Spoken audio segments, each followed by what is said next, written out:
David Chen, ang lalaking walang katulad. Kabanata 1551.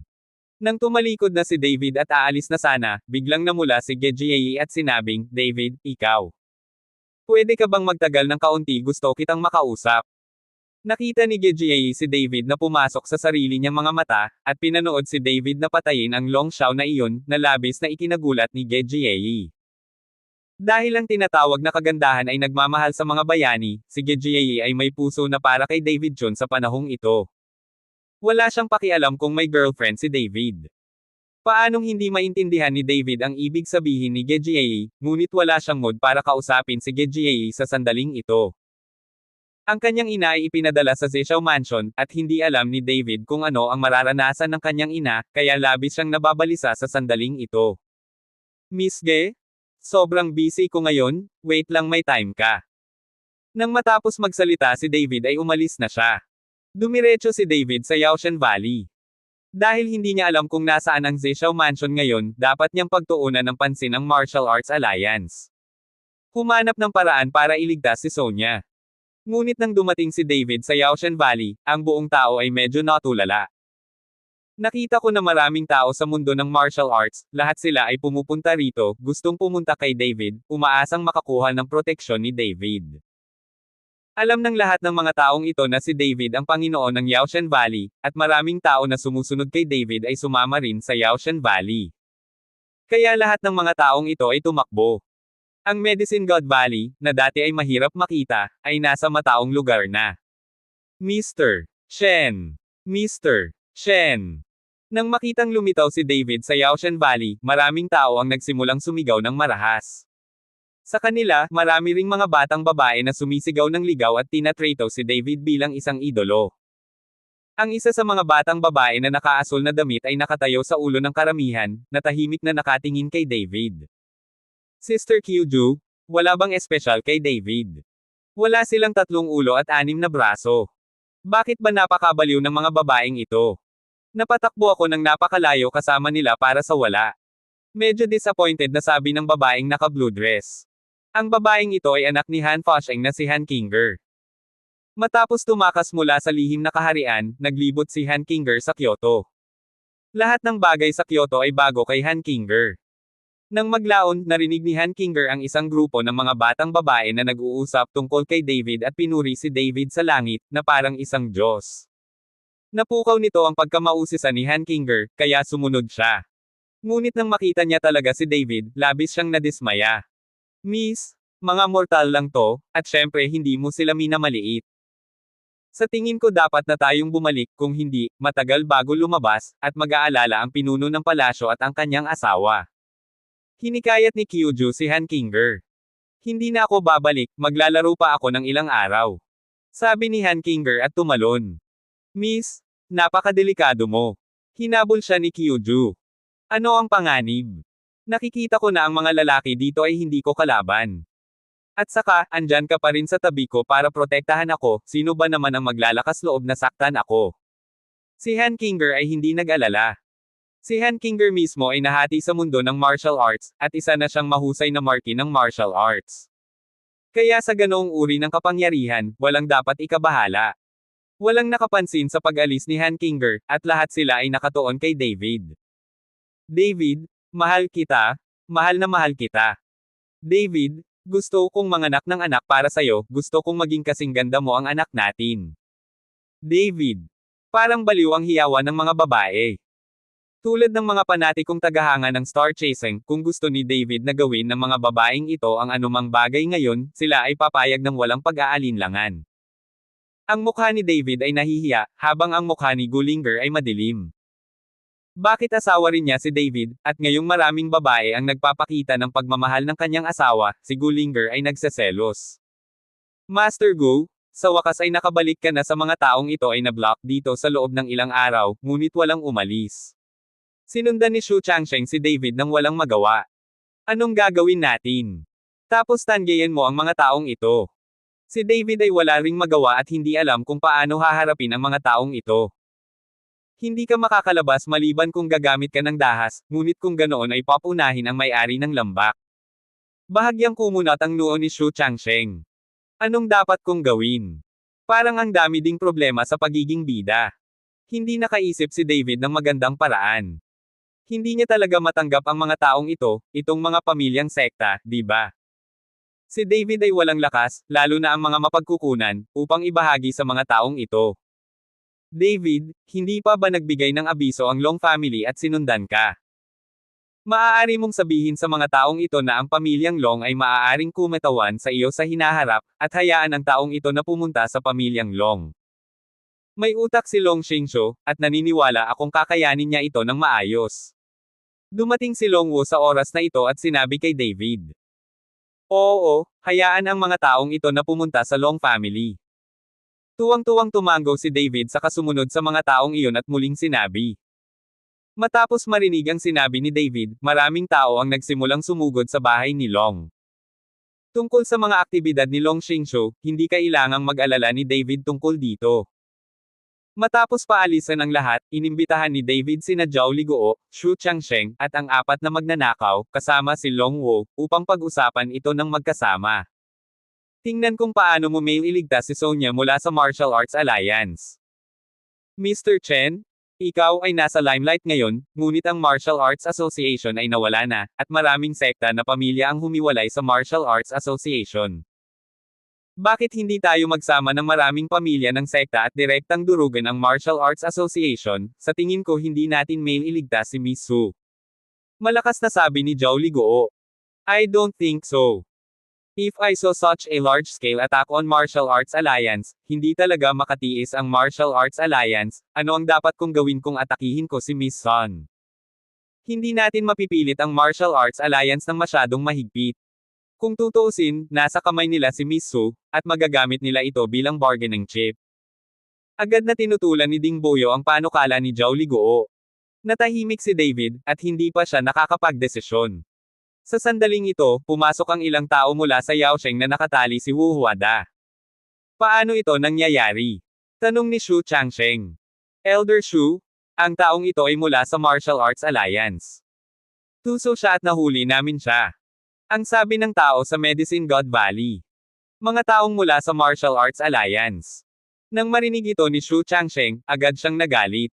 Sinabi sa akin ng leader ng alyansa na pumunta at magbigay ng mensahe kay Mr. Chen. Nang makitang galit na galit si Xu Changsheng, nagmamadaling nagpaliwanag ang mga miyembro ng Martial Arts Alliance. Bigyan mo ako ng mensahe. Mukhang nagulat si David, si Ningji na ba ang pinuno ng alyansa mo? Oo.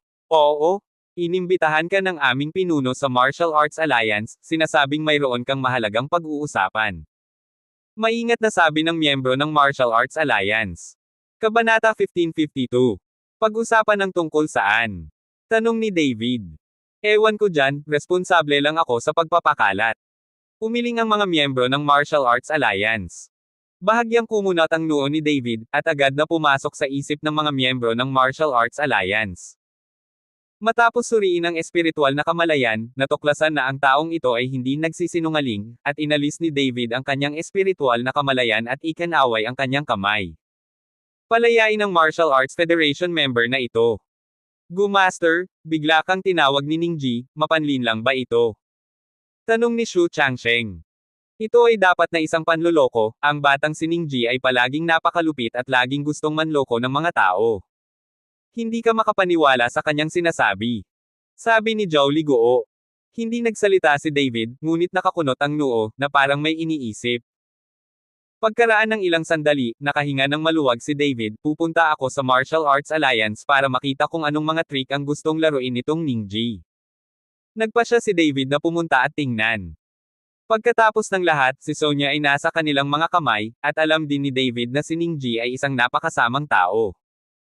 Kung hindi siya pupunta, kung may ginawa si Ningji kay Sonya, hindi ito maginhawa. David, mag-ingat ka, nabalitaan ko na itong si Ningji, at isa siyang napakaplanong tao. Binalaan ni Long Wu si David. Uncle Long, huwag mag-alala, sa harap ng ganap na kapangyarihan, lahat ng intriga ay walang silbi. Bahagyang ngumiti si David at saka tumungo sa Martial Arts Alliance. At sa sandaling ito, si Ningji, nang malaman ang pagbisita ni David, ay handa na. Ang Vajra peso ay inilagay sa kanyang kamay, at 12-12 ng mga tao ang nakaayos sa paligid ng bulwagan, lahat ay marquises. Ang Martial Arts Federation ay maaaring magkaroon ng ganitong uri ng kapangyarihan, at ito ay hindi mapaghihiwalay kay Sonya. Kahit na nasa kamay niya ang Vajra, nakaramdam pa rin ng kaunting pag-aalinlangan si Ningji sa kanyang puso, at labis siyang kinakabahan. Huwag kang kabahan, mayroon kang isang banal na sandata, kung gayon hindi ka matutulungan ni David. At saka, nasa kamay natin ang girlfriend niya. Kung maglakas loob siyang patayin ka, tinatakot mo ang girlfriend niya. Gayunpaman, sa pagkakataong ito ay pinag-uusapan ito ng superpower, mas mahusay mong talunin ito David. Kung maaari, ay pangako mo sa kanya ang mas maraming mapagkukunan. Sabi ng kaluluwa kay Ningji. Gagawin ko ang lahat para akitin ka. Tumango si Ningji. Ngunit si Ningji ay walang masyadong pag-asa para sa mga usapang pangkapayapaan dahil alam niya kung anong uri ng karakter si David. Ngunit dahil gusto ng mataas na antas na gawin niya ito, maaari lamang siyang sumunod. Halos gabi na nang lumitaw ang figure ni David sa pintuan ng Martial Arts Alliance. Nang makitang paparating na si David, nagmamadaling nagtago ang mga bantay sa malayo, at walang nang ahas na pigilan si David. Ang mga taong ito mula sa Martial Arts Alliance ay nakikita si David na parang isang daga na nakakakita ng pusa. Dirdiretsong naglakad si David papunta sa bulwagan, at ngayon ay hinihintay siya ni Ningji. Pagpasok ni David sa pinto, itinoon niya ang kanyang mga mata sa Vajra sa tabi ni Ningji. Isang malaking aura ang lumabas sa katawan ng Vajra. Dahil dito ay medyo naningkit ang mga mata ni David. Mukhang maglalaro na talaga itong si Ningji na ito. Sa sandaling ito, nakita rin ni Ningji na napansin ni David ang kanyang Vajra at bahagyang ngumiti, pagkatapos ay mabilis na tumayo at sinabing, David, nandito ka, maupo ka. Tingnan mo ang tsaa. Nagutos si Ningji, at maya-maya ay may nagdala ng tsaa kay David. Hindi magalang si David, at direktang umupo sa tapat ni Ningji, ano ang kinalaman mo sa akin? Kung may sasabihin ka, hayaan mo na. Napaka-busy ko. Dahil sa saloobin ni David, nalungkot si Ningji saglit, ngunit hindi siya naglakas loob na umatake, kaya napangiti na lang siya at sinabing, pumunta ako sa iyo sa pagkakataong ito para makipagkasundo sa iyo. Sa kasabihan, ang kalaban ay dapat na malutas ng mas maaga kaysa sa buhol na ikaw at ang aming alyansa sa martial arts ay hindi nasiyahan, hayaan siya, dapat nating iwanan ang galit. Tumingin si David kay Ningji at biglang inihilig ang kanyang katawan kay Ningji, na ikinagulat ni Ningji. Pakawalan ng galit. Itinaas ni David ang kanyang bibig, pinatay ko ang iyong ama at sinira ang iyong pamilya Ning, maaari mo ba talagang ilabas ang iyong galit? Nang marinig ni Ningji ang mga salita ni David, bahagyang nanginig ang kanyang katawan. Paanong mailalabas ang gayong paghihiganti sa pagpatay sa kanyang ama? Control your emotions, sinasadya kanyang I-provoke. Ang kaluluwa ay patuloy na nagpapaalala sa akin ng Ningji. Huminga ng malalim si Ningji at saka ngumiti, nakaraan na ang lahat. Ngayon gusto ko lang paunlarin at pagbutihin ang aking lakas. Pinabayaan ko na ang paghihiganti sa pagpatay sa aking ama. Kailan ba masusuklian ang mga hinaing, kahit ipaghiganti kita at patayin, hindi mabubuhay ang mga kamag-anak ko. Sinabi ni Ningji na ito ay madali, ngunit ang kanyang puso ay nasa matinding sakit. Tumingin si David kay Ningji na may kaunting paghanga sa kanyang mga mata. Ang antas ng pasensya ni Ningji ay lampas sa imahinasyon ng maraming tao. Maaari kang makipagkasundo sa akin kung gusto mo, ngunit kailangan mo munang ipakita ang iyong sinseridad. Umupo ulit si David at mahinang sabi. Siyempre may sincerity kami. Kung ano ang gusto mo, sabihin mo lang. Nang makita ito, nagmamadaling nagtanong si Ningji. Matagal nang nakakulong ang girlfriend ko sa Martial Arts Association. Gusto ni David na samantalahin ang pagkakataong iligtas si Sonya. Pagkatapos magsalita ni David, bahagyang kumunat ang noo ni Ningji, David, dapat mo ring malaman na may malalaking puwersa sa likod ng Martial Arts Alliance kahit ang pinuno ng Martial Arts Alliance ay isang chess piece lang. I can't make the decision to let go of your girlfriend, but I can assure you that your girlfriend will sure get the best care. Nang marinig ito ni David, agad siyang nagalit, that's a bit of talk. Ginamit mo ang dugo ng girlfriend ko para tulungan kang mag-champion sa Martial Arts Federation. Nandito ka ba para sabihin sa akin na makukuha niya ang pinakamahusay na pangangalaga? Ikukulong kita sa impyerno, dinuguan kita araw-araw, at sasabihin sa iyo na makuha ang pinakamahusay na pangangalaga na posible. Dilat na dilat ang mga mata ni David, at bumangon sa kanyang katawan ang walang katapusang hangarin ng pagpatay. David, huminahon ka. Kailangan nating mga magsasaka na isaantibi ng kaunti ang pagmamahal natin sa mga bata. Bukod sa kahilingang ito, maipapangako ko sa iyo ang lahat. Maraming mapagkukunang pang-edukasyon ang ating Mariel Arts Alliance, at maibibigay ko ito sa iyo. Kinumbinsi ni Ning Ji si David, natakot siyang sumabog talaga si David. Matiim na tinitigan ni David si Ning Ji, pagkatapos ay unti-unting humupa ang hangarin sa pagpatay sa kanyang katawan, at nang umupo siya muli, sinabi niya kay Ning Ji, dahil sinabi mo iyon, babaguhin ko ang kahilingan at ibibigay sa akin ang Vajra Pestle sa iyong kamay. Nang marinig ito ni Ning Ji, agad niyang kinuha ang Vajra, natatakot na maagaw ito ni David. So hindi. Nang makitang ganito si Ning Ji, sabi ni David na may malamig na ngiti. Ito. Hindi ako makakapaglagay ng posisyon sa bagay na ito, baguhin mo ang iyong mga kahilingan. Sabi ni Ning Ji, medyo nahihiya. Hindi ka maaaring maging isang master ng anumang bagay, kausapin mo ako tungkol dito, pumunta sa isang tao na maaaring magdala nito. Tumayo si David, tumalikod at aalis na. David, kontrolado ng ating Martial Arts Federation ang maraming sinaunang guho kung manganggako ka na magiging kaaway ng ating Martial Arts Federation, handa kaming ibigay sa iyo ang mga guho bilang kabayaran. Malakas na sabi ni Ning Ji. Ang Martial Arts Alliance ay nagdaraos ng mga pagsubok bawat taon, kaya kakailanganin mong makabisado ang isang malaking bilang ng mga lugar ng pagsubok. Nang marinig ito ni David, binawi niya ang mga hakbang na ginawa niya, at pagkatapos ay lumingon kay Ning Ji, maaari ba akong pumili ng alinman sa mga sinaunang guho na iyong binanggit? Sige. Tumango si Ning Ji. Bueno, pinipili ko ang sinaunang pagkasira. Umupo ulit si David. Masaya si Ning Ji at nagmamadaling inutusan ng isang tao na kumuha ng isang makapal na libro, at ang pabalat ng libro ay medyo sira na, at mukhang napakaluma at awkward. Kabanata 1553. David, maraming nakatatanda ang umalis sa aklat na ito ay nagtala ng ilang mga sinaunang sekta na nawala, maaari kang pumili ng isa sa kanila. Sabi ni Ning Ji kay David. Paano kung kunin ko ang librong ito? Malamig na ngumiti si David. Ito ay imposible. Ito ang kayamanan ng ating Martial Arts Alliance na binuo ng napakaraming taon at umaasa sa aklat na ito maliban sa mga nangungunang opisyal ng Martial Arts Alliance, walang makakabasa ng librong ito. Ang aming pinakamalaking katapatan ay hayaan kang basahin ang aklat na ito at pumili ng isang sinaunang pagkasira mula rito. Malamig na umiling si Ning Ji. Nang makita ito ni David, hindi siya nagsalita, ngunit tumingin sa sinaunang aklat sa harap niya. Nakita ko ang mga guho ng iba't ibang sinaunang sekta na nawala, pati na rin ang isang detalyadong pagpapakilala sa mga sinaunang sekta. Sa bawat pagbuklat ni David ng isang pahina, para siyang nakatuklas ng bagong kontinente. Hindi niya akalain na magkakaroon ng ganoong kayamanan ang Martial Arts Alliance. Nakita ni Ning Ji si David na mabagal at maingat na lumingon, kaya napakunot ang noo niya at sinabing, masasabi ko sa iyo na kung mas malayo ang aklat na ito, mas mayaman ang mga sinaunang guho, ngunit mas mapanganib ito kung maglakas loob ka. Nang matapos magsalita si Ning Ji, mataman niyang tinitigan si David. Nang marinig ito ni David, mabilis siyang tumalikod at tumingin sa mga sinaunang guho sa likuran niya. Nang makitang tumalikod si David, isang banayad ng ngiti ang lumitaw sa bibig ni Ning Ji. Ang sinabi niya kanina lang ay sadyang magalit kay David. Para hayaan si David na pumili ng isang mapanganib na kasiraan, kung talagang pupunta si David para mag-imbestiga, baka mamatay siya rito. Sa oras na iyon, ipaghihiganti rin ang kanyang paghihiganti, at itong si David ay hindi na kailangang magbanta sa Martial Arts Alliance. Di nagtagal, ang mga mata ni David ay nahulog sa sinaunang guho. Ang sinaunang pagkasira na ito ay dating isang sekta na tinatawag na Chanfusang.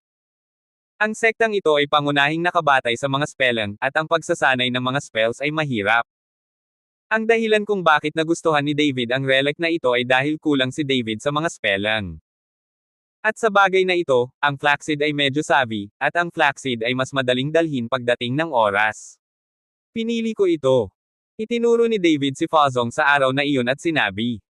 Nang sulyapan ito ni Ning Ji, inutusan niya ang isang tao na magdala ng panulat at papel at hayaang i-transcribe ito ni David. Pagkatapos ng transcription, gumuhit si Ning Ji ng cross sa likod ng mga sinaunang guho. Ibig sabihin, na-explore na ang sinaunang pagkasira na ito. Inalis ni David ang kinopyang mapa, pagkatapos ay inilagay ito sa kanyang bulsa at ibinalik ang libro kay Ningji.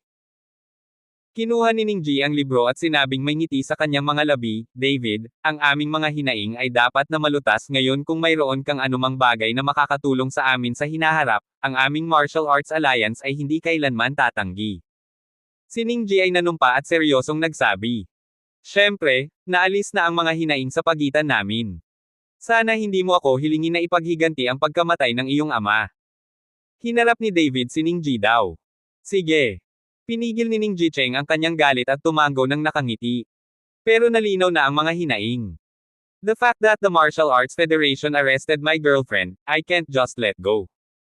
Kung hindi palayain ng Martial Arts Alliance ang girlfriend ko, buwagin ko ang buong Martial Arts Alliance. Sabi ni David na may malungkot na ekspresyon. Ang hininga na nagmumula kay David ay nagdulot ng ilusyon sa lahat na hanggat kumilos si David, maaari niyang sirain ang Martial Arts Federation. Anong ibig mong sabihin? Nanlamig ang mukha ni Ningji, puno ng galit ang mukha niya. Tulad ng sinabi ko, ang aking mga hinaing laban sa iyo ay maaaring alisin, ngunit ang mga hinaing sa Martial Arts Alliance ay hindi maaaring alisin. Kung hindi ko pakakawalan ang aking kasintahan, papatayin ko ang Martial Arts Association sooner or later. Naglabasan ng panginginig sa katawan ni David. David, hindi ka naniniwala sa mga salita mo. Paano mo ito magagawa bilang isang mahalagang tao sa Kyoto Martial Arts World? Tiniis ni Ningji Cheng ang galit sa kanyang puso at tinanong si David. Paano ako?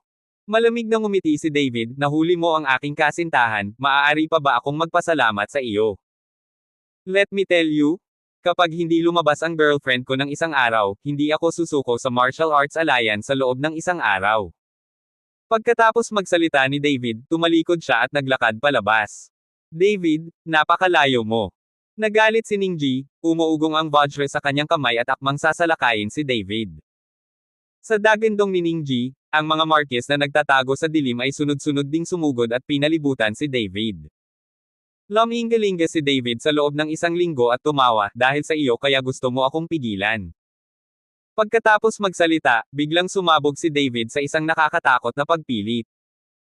Ang nakakatakot na puwersang ito ay agad na naging dahilan upang ang nakapalibot na marquee ay lumuhad sa lupa, at ang ilan ay samuka pa ng dugo. Sa harap ng kailaliman ng ganap na kapangyarihan, hindi sapat na palitan ang isang malaking bilang ng mga tao. Kahit na hawak ni Ningji ang sagradong sandata sa kanyang kamay sa eksenang ito, medyo nahiya pa rin siya sa kanyang puso. Gagawin mo ba ito? Malamig na tiningnan ni David si Ningji, masasabing natapakan niya ang marangal na lupain ni Ningji. Napakapangit ng mukha ni Ningji, ngunit hindi pa rin siya naglakas loob na gawin iyon. Duwag. Nang matapos magsalita si David, tumalikod siya at naglakad palabas. Bago umalis si David, walang ginawa si Ningji. Ngunit nang umalis si David, nagalit si Ningji, isang bugzo ng hangin ang dumaan, at winagayway ni Ningji ang vajra sa kanyang harapan. Ang nakakatakot na enerhiya ay agad na nabasag ang pinto ng buong Martial Arts Association. David, tiyak na babayaran kita. Umungol si Ningji, isang malamig na liwanag ang sumilay sa kanyang mga mata. Pagkatapos umalis sa Martial Arts Alliance, dumiretso si David sa pamilyang Long. Sa panahong ito, napakasigla rin ng pamilyang Long, at maraming maharlikang pamilya ang dumating upang magkubli. Dahil nasa likod nila si David ng Long family, kaya ginagawa ito ng mga taong ito. Nang makitang paparating si David, agad na lumabas si Long Xingsho upang batiin siya. Mr. Chen, ngayon ang pamilya Long ay nakatanggap ng kabuoang.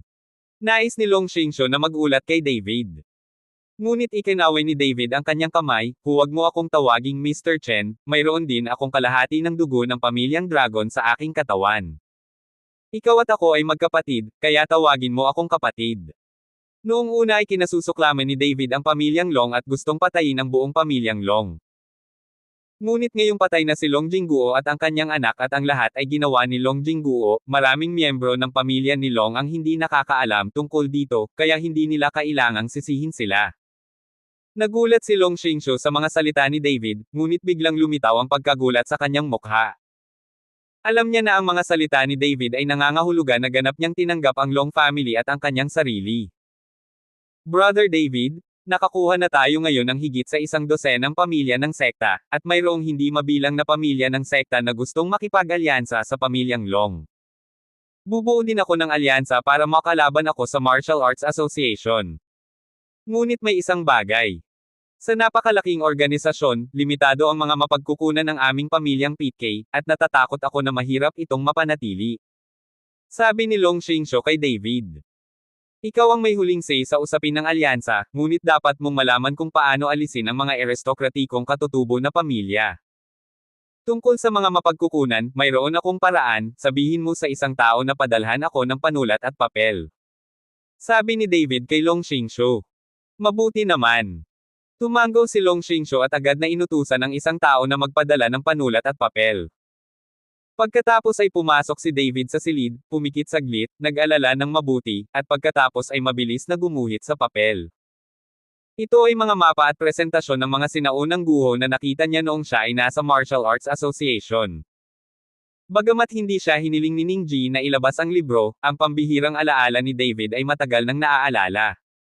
Di nagtagal, gumuhit si David ng mahigit 100 mapa ng sinaunang mga guho. Tumingin si Long Xingsho sa gilid, medyo nalilito, hindi alam kung ano ang pinipinta ni David. Kabanata 1554. Inalis mo ang mga bagay na ito ay mga sinaunang guho, at maraming mapagkukunan sa mga iyon, ang pamilyang Long ay maaari ding magsagawa ng mga eksperimento upang palakasin ang posisyon ng pamilyang Long. Ibinigay ni David ang mga bagay na iyon kay Long Xingsho. Hindi nakaimik si Long Xingsho, hawak ang mga mapa na iyon, puno ng pagkabigla ang kanyang mukha, hindi niya maintindihan kung paano malalaman ni David ang mga address ng napakaraming sinaunang guho. Mananatili ako dito ng ilang araw, gawin mo ang gusto mo, at huwag mo akong i-entertain ng kusa. Ikinaway ni David ang kanyang kamay. Naiintindihan. Tumango si Long Xingsho, pagkatapos ay tumalikod at naglakad palabas. By the way, pwede bang mabuksan ang kuweba ng dragon? Tanong ni David. Huminto si Long Xingsho, maaari mong buksan ito pagkatapos ng kamatayan ni Long Jingguo, ang magic circle sa piitan ay mawawala, gusto mo bang pumunta sa piitan upang tingnan ito? Naisip ni Long Xingsho na makikita ni David ang lugar kung saan nakakulong ang kanyang ina. Umiling si David, hindi, dahil mabubuksan ang piitan, pagkatapos ay itago ang mga batong Tianlei na iyon, baka magamit ito balang araw. Nagpadala ako ng isang tao upang iligtas ito. Long Xingsho sunoy. Okay, walang problema. Sa sandaling iwagayway ni David ang kanyang kamay, umalis si Long Xingsho. Ang dahilan kung bakit naisip ni David ang mga batong Tianlei na iyon ay dahil magagamit niya ang mga batong Tianlei na ito para direktang pasabugin ang piitan ng Martial Arts Alliance. Ngunit kung gusto mong pasabugin ang piitan ng hindi sinasaktan si Sonya, kailangan mong malaman ang detalyadong istruktura ng piitan. Bagamat 2 beses na pumasok si David, saglit lang iyon, at hindi niya pinansin. Ngayong naiisip niya ito, ang hirap makapasok. Kahit na mayroong space magic tool tulad ng bilog ni Chenkon, hindi ito maaaring ipasok. Ang Martial Dao Alliance ay muling itinali ang piitan sa kalawakan. Mukhang kailangan nating maghanap ng pagkakataon na makapasok sa piitan at obserbahan itong mabuti. Tumayo si David, lumabas ng silid, at maglalakad na sana sa kalye upang tingnan kung nakabalik na si Gefuhay. Kung gusto niyang malaman ang sikreto ng Zishou Mansion, mukhang Gefuhay lang ang maitatanong niya. Bilang karagdagan, nais din ni David na makipag-ugnayan kay Humazi. Kung talagang pupunta siya sa Chanfusang para malaman ang tungkol kay Humaz, doble ang makukuha niyang resulta sa kalahating pagsisikap. Dahil gabi na, nakakita si David ng isang maliit ngunit kakaibang restaurant, nag-order ng mga pagkain, at kumain ng mag-isa. Hindi man kalakihan ang restaurant na ito, siksik at maraming tao ang kumakain. At 2 babae na hindi malayo kay David sa sandaling ito ang nakakuha ng atensyon ni David. Dahil napansin niyang napakalakas ng aura ng 2 babaeng ito. Ang pinakamahalagang bagay ay ang nagniningning na aura ng 2 babaeng ito ay naglalaman ng mga pagbabago sa espiritual na kapangyarihan. Dapat mong malaman na ang mga walang kamatayang magsasaka lamang ang makakapagdulot ng espiritual na kapangyarihan sa katawan, kung ito ay isang martial art, ito ay gumagawa lamang ng enerhiya. Hindi sinasadyang itinoon ni David ang tingin sa 2 babae at medyo tuwang-tuwa pa. Kung hindi dahil sa takot na malaman ng kabilang partido, gusto ni David na gamitin ang kanyang mental sense para imbestigahan kung ang 2 babaeng ito ay mga monghe. Ate Kyuju, tingnan mo itong lalaking ito na nakatingin ng diretso sa amin, nakakadiri, mukha siyang malaking pervert. Matagal nang napansin ni Han Kinger na direktang nakatingin sa kanila si David, kaya naiinis niyang sinabi. Miss, bilasan na natin at kumain, maaari tayong bumalik sa taong ito, at dapat ay isang monghe din siya. Bulong ni Kyujo kay Han Kinger. Hindi, gusto kong turuan ng leksyon ang lalaking ito. Hindi ko alam kung anong mga paraan ang ginagamit ng lalaking ito para lokohin ang napakaraming babae at mabaliw sila sa kanya. Sabi ni Han Kinger, napalitan ng kamalayan si David. Kumunat ang noo ni David na may pagtataka sa mga mata. Ang kamalayan ni Han Kinger ay kumalat, at natuklasan ni David na ang Han Kinger na ito ay ang kaharian ng dakilang marquee. Dapat mong malaman na sa buong Kyoto Martial Arts World, kakaunti lang ang mga batang doho, at wala pa akong narinig na isang batang babae na nakamit ang doho. Nang pumasok ang kamalayan ni Han Kinger sa isip ni David, biglang may isang gintong liwanag ang sumilay sa isip ni David, na agad na pinutol ang kamalayan ni Han Kinger. Ano? Sigaw ni Han Kinger. Miss. Nagmamadaling nagtanong si Kyuju, okay ka lang ba? Napakalakas ng kamalayan ng lalaking ito. Medyo naging pangit ang mukha ni Han Kinger. Nakita ni David na ginamit ni Han Kinger ang kanyang divine sense, kaya hindi na niya ito kailangang itago. Kaya, isang malaking kamalayan ang bumalot kay Han Kinger. Gusto niyang malaman kung sino si Han Kinger at ang iba pa. Ngunit nang ang kamalayan ni David ay nababalot sa Han Kinger, isang malabong lilang liwanag ang kumislap sa katawan ni Kyuju. Nang mahawakan ng kamalayan ni David ang liwanag na ito, siya ay agad na natalo, na walang puwang para sa labanan. Nanlaki ang mga mata ni David, at hindi makapaniwalang tumingin sa kanya. Ang isang tao na madaling madaig ang kanilang sariling kamalayan ay dapat magkaroon ng higit na kapangyarihan kaysa sa kanila. Kyoto, kailan ka pa nagkaroon ng ganitong master? Hindi makapaniwala si David na maaaring magkaroon ng ganoong kapangyarihan ang isang kabataang babae. Miss, alis na tayo. Sabi ni Kyujo kay Han Kinger. Natatakot ako sa kanyang gagawin, ang taong ito ay hindi mo talaga kalaban. Malamig na tinitigan ni Han Kinger si David, napupuot pa rin kay David. Ngayon lang, bigla ang pinutol ni David ang kanyang kamalayan, na ikinagulat ni Han Kinger. Miss, kung magtagal tayo sa labas, paparusahan ako ng master ng palasyo pagbalik natin. Mukhang nalilito si Kyuju. Tiningnan ni Han Kinger si Kyuju ng ganoon at nakahinga lang siya ng walang magawa, okay, hindi ako umalis. Sinundan ni Han Kinger si Kyuju para tumayo at lumabas. Hindi man lang nakay ni David ang pagkain, kaya sinundan niya ito palabas. Napaka-curious niya kung saan nanggaling ang dalawang ganoong advanced na tao. Dapat mong malaman na ang espiritual na enerhiya ng buong mundo ay napakahirap ngayon, at ito ay mas mahirap kaysa sa paghihintay para sa kanya na umunlad sa mundong ito. Umasa din si David sa lakas ng concentrated heart technique at lubos na nadagdagan ang pagkakataong makapasok sa kaharian ng Great Marquis of Wu. Naglakad sa unahan sina Han Kinger at Kyuju, at sumunod si David. May sakit ka ba? Anong ginagawa mo sa amin? Hindi na nakatiis si Han Kinger at umungol kay David. Miss, hindi ako makulit, gusto lang kitang makilala.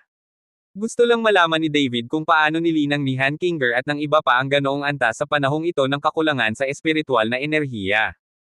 Gusto mo bang makilala tayo? Ngumiti si Han Kinger, sa tingin ko gusto mo lang kaming sumali, tama? Marami na akong nakitang lalaki na katulad mo. Gusto mo bang hikayatin tayo sa kama dahil lang sa maganda tayo? You don't look at yourself that way, do you deserve it? Biglang ngumisi si Han Kinger at direktang inilagay si David sa bilog ni Chen Meng. Gusto lang talaga ni David na makilala silang dalawa at gustong malaman kung saan sila nanggaling. Walang naisip na akitin sila sa kama. Ngunit ayaw kong maging napakadirekta ni Han Kinger. Miss, mali ang pagkakaintindi mo, wala akong balak magsinungaling sayo, gusto lang kitang makilala. Paliwanag ni David. Sinong naniniwala? Inilibot ni Han Kinger ang kanyang mga mata kay David at sinabing, huwag mo kaming sundan, o papatayin kita. Pagkatapos magsalita, sinundan ni Han Kinger si Kyujo at nawala sa kadiliman. Medyo walang magawa si David, hindi niya inaasahan na makikilala niya ang isang hindi makatwirang babae. Tumalikod si David at babalik na sana para kumain, ngunit sa sandaling lumingon siya, napansin niya ang isang alon ng nakakatakot na aura sa malapit.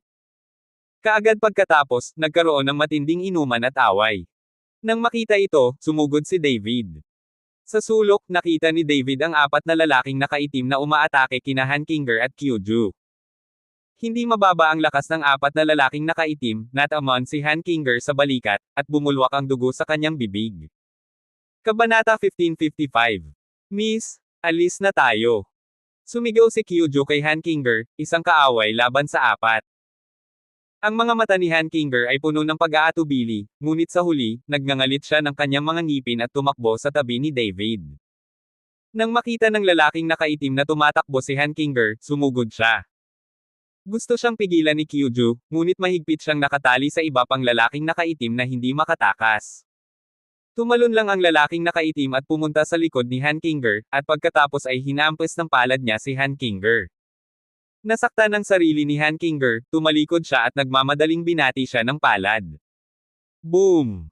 Agad na bumagsak ang katawan ni Han Kinger habang lumilipad at bumagsak ng husto sa paanan ni David. Miss, okay ka lang. Nagmamadaling tinulungan ni David si Han Kinger na tumayo. Nang makitang si David iyon, nanatiling maingat si Han Kinger at dumistansya kay David. Mukhang masamang tao pa rin ang trato ni Han Kinger kay David.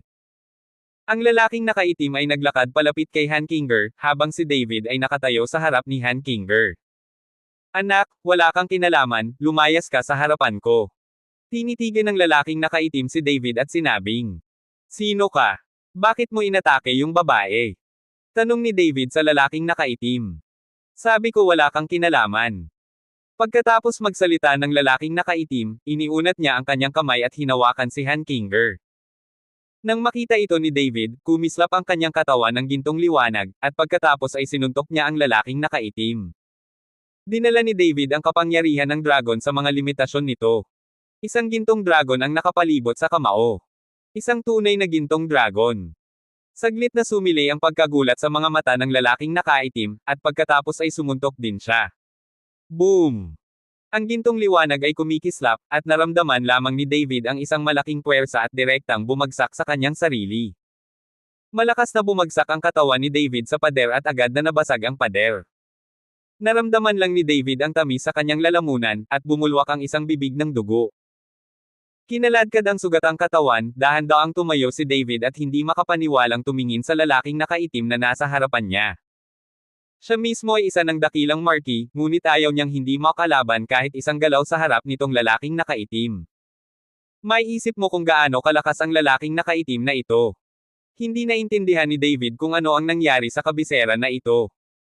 Bakit ang daming champion bigla? Boy, sino ka ba? Bakit ka nakikialam sa usapan natin? Tanong ng lalaking nakaitim sa malamig na boses. I just saw you bullying a little girl, I can't stand it, I don't know what's going on between you two. Pinunasan ni David ang dugo sa gilid ng kanyang bibig. Dahil hindi mo alam, magtago ka, huwag mo akong ipapatay. Nang matapos magsalita ang lalaking nakaitim, hindi niya pinansin si David at hinawakan si Han Kinger. Muling tumalon si David, at isang nakasisilaw na gintong liwanag ang sumabog mula sa kanyang mga kamao. Banal na kamao ng liwanag. Nabangga ni David ang lalaking nakaitim. Kahit alam ni David na hindi siya magagapi, bumaril pa rin siya. Sinaunang banal na kamao. Bahagyang naningkit ang mga mata ng lalaking nakaitim, at isang bahagyang sorpresa ang lumitaw sa kanyang mga mata. Boom! Biglang lumitaw ang isang pagsabog ng gininto ang liwanag, at isang malaking puwersa ang nagpalipad muli sa katawan ni David. Sa sandaling ito lang nawala ang pagbabantay ni Han Kinger habang nakatingin kay David. Okay ka lang ba? Lumapit si Han Kinger at nag-aalalang nagtanong. Ayos lang. Umiling si David. Ngunit alam ni David na hindi ginamit ng lalaking nakaitim ang lahat ng kanyang lakas, na para bang ayaw niya itong patayin. Anak, huwag mo akong ipapatay, lumabas ka na. Ang lalaking nakaitim ay naglakad patungo kina David at Han Kinger ng hakbang-hakbang. Umalis ka na, wala kang kinalaman dito, hindi mo kailangang mamatay. Alam ni Han Kinger na siya ay mapapahamak, kaya itinulak niya si David. Huwag kang mag-alala, magiging okay tayo. Nang matapos magsalita si David, biglang lumitaw ang bilog na Chenkon sa mga kamay ni David. Nang mawala ang bilog ni Chenkon sa kanyang kamay, isang black hole ang agad na lumitaw sa hangin. Hinaila ni David si Han Kinger at tumalon sa black hole. Ang lalaking nakaitim ay nagmamadaling bumaril, ngunit ang itim na butas sa hangin ay nawala. Mayroon pa bang space magic weapon? Ano ang pagkakakilanlan ng binatang ito? Tumingin sa hangin ang lalaking nakaitim na may seryosong ekspresyon. Nakatakas na si Hanchinger, ngunit tumalikod ang lalaking nakaitim at inatake ng apat si Kyuju. Ang bawat galaw ay isang nakamamatay na galaw. Parang ayaw nilang mabuhay si Kyujun. Sa sandaling ito, si Kyuju ay may galos at nabugbog na, at nakahawak siya sa hininga ng nakakagalit na enerhiya. Bilisan mo dyan. Ito ay isang gulo ng mga hakbang at malakas na sigawan. Nang marinig ang paggalaw na ito, nagkatinginan ang apat na lalaking nakasuot ng itim, na sinundan ng kidlat, at nawala sa isang iglap. Kinaladkad ni Kyuju ang kanyang malubhang nasugatang katawan at mabilis na umalis. Parang ayaw niyang makita. Pagkaalis pa lang ng apat na lalaking nakaitim at ni Kyuju, mahigit 12 tao ang sumugod dito. Ang pinuno ng 12 ng mga taong ito ay si Xingjun ng grupong nagpapatupad ng batas. Tiningnan ni Xingjun ang paligid ng mga guho at sirang mga pader, at ang dugo sa lupa, ang kanyang mukha ay naging napakadangal. Kapitan, ang mga tao ay tumakas. Sabi ng isang miyembro ng law enforcement team. Bumalik na tayo. Ikinaway ni Xingjun ang kanyang kamay at umatras. Sa kabilang banda, ginamit ni na David at Hankinger ang space teleportation ng Chenkun Circle para pumunta sa pintuan ng bahay ni Long. Ay nalalayan ni na David at Hankinger ang isa't isa at naglakad papunta sa bahay ni Long. Nakita ng mga tagapaglingkod ng pamilya Long na bumalik si David na may dugo at agad itong iniulat kay Long Xingshu. Kuya David, ano bang nangyayari sa'yo? Gulat na tanong ni Long Xingshu. Ang kasalukuyang lakas ni David ay ang malaking marquee. Ilang tao sa buong Kyoto Martial Arts World ang makakasakit kay David ng ganito. Maghanda ka ng isang silid para sa akin at magpadala ka agad ng isang tao sa Yaoshen Valley para kumuha ng mga halamang gamot. Sabi ni David kay Long Xingshu. Tumango si Long Xingshu at agad na inutusan ang isang tao na pumunta sa Yaoshen Valley para kumuha ng mga halamang gamot. At personal niyang dinala si David at sila sa silid.